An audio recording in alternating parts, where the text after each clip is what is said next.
I just want to know, like, I know you were big into the house early, right? So, and I know that was the sound in the 80s, but was it a toss-up between hip-hop and house music during that time? First of all, let me big up I Never Knew TV, all right? Junior, big up yourself. Cameraman from Brooklyn, big up yourself. You already know Bobby Konders in the place. Master B Studio, secret location, my place.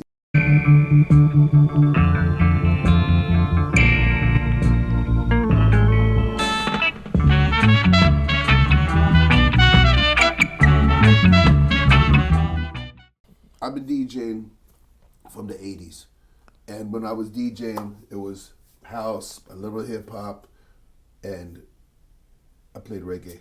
But I was always a music person. Yeah. I would buy all kind of music. Yeah. I love 70s Philly soul. You know what I mean? I love Gil Scott-Heron. You know, like Harold Melvin type vibe? Harold fucking Melvin, Stylistics. All right, then that sound. Sound of Philadelphia. Being said, I'm a music dude. I love music. You know what I'm saying? And when I got my bust and I got my little start, it was WBLS in '85. How did you get to That's with Pat McKay? I was in school. I was playing a little basketball upstate New York at a SUNY school. I used to hoop? Yeah. All right, cool. Used to, you know what I mean? I'm not in shape no more. I put teams in little tournaments here and there now still. You know what I'm saying? Well, then I started an internship at BLS in '85, and I got my foot in the door, courtesy of Fred Bugs, BK Kirkland. Yeah. I worked as Bugsy's right hand in the music department, you know what I mean? Filing records, whatever. My man, I barely had a place to live. Yeah. I was on people's couches. So the fact is that I was in the door somewhere. Yeah. I would run the vacuum. I didn't care what I had to do. Bugsy needed a freaking something from the corner store, I'd go get it. Yeah. You know what I mean? Yeah, just to get in the game. Were you DJing hip hop and house then and reggae, or is just hip hop and house?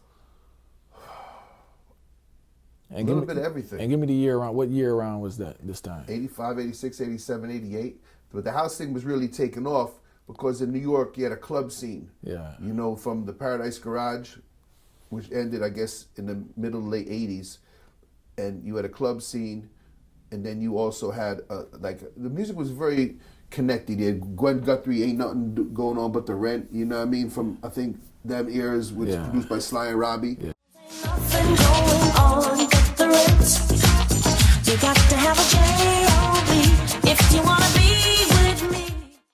How did you work out Muda Baruka on the poem? Like, how did that work out?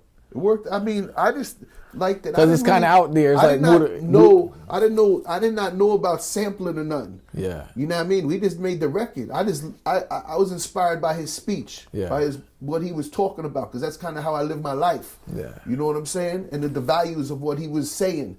You know what I mean? I felt inspired by that, and I felt it was a message to get out. Yeah. This poem shall speak of the wretched sea that worships these shores, of mothers crying for their young swallowed up by the sea.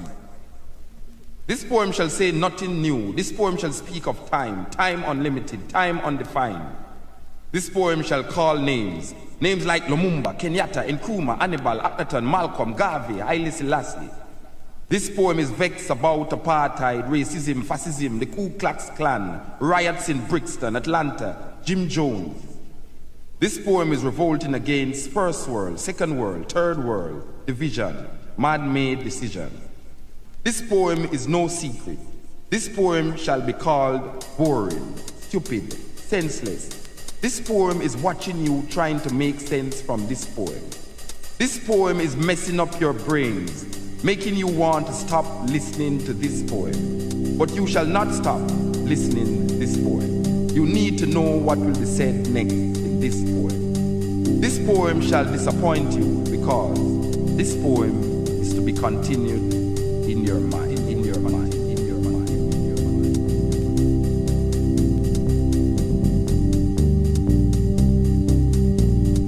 Legality, I didn't do it the right way, but I didn't know nothing about that shit. As I'm doing this shit, you know what I mean? So we did it. Then Shanachie, because it was owned by Shanachie in Jersey. They linked him, and everyone got their money. You know what I mean? Or whatever. That's real creative though, how you brought like Muda Baruka on House Rhythm. You know what I'm saying? Yeah, and if you listen to the bass line on that, it was like a real heavy. It was that sound, like when I was coming up with that sound, it was influenced very much by like rubber dub. Yeah. You know, the rubbed up reggae culture.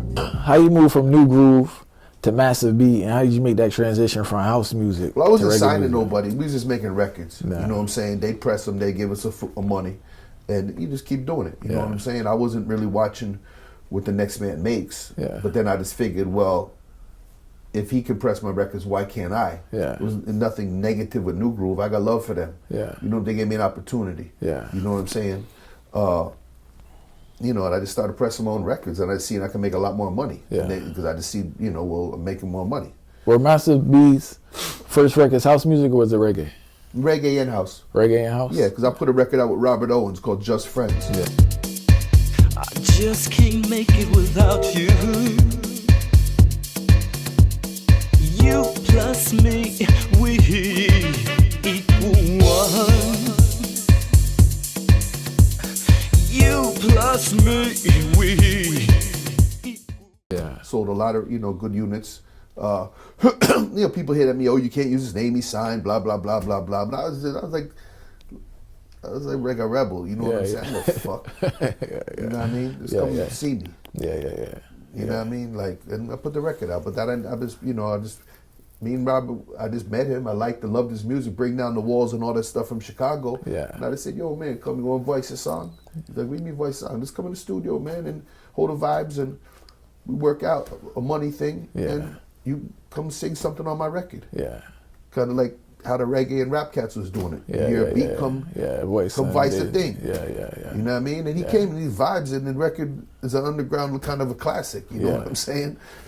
When did you really get deep into the reggae now with inspiration and all that, when you started moving deeper in production and all that? And just playing and learning more about the music? Well, I had I always followed the music from the 70s. Yeah. Listened to it. You know what I'm saying? And loved it. I mean, I liked Studio One stuff, but when I just remember listening to the underground stations and stuff. And when the digital era came in with the slang tang and all of that. Yeah. Oh my God, they play 45 minutes just straight the fucking one rhythm. You know what I mean? Yeah. You know, but I, like me personally, love like the real rub-a-dub culture. My favorite era probably is like, It sounds like 75 to 83 type vibe. You're looking at 77 to 80. yeah, but no, my favorite like era is early 80s when, well, they were doing it prior to that.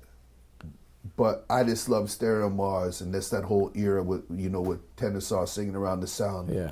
Boro, Cat, Demas. Thank you so much for watching I Never Knew TV. Please subscribe, comment, like. See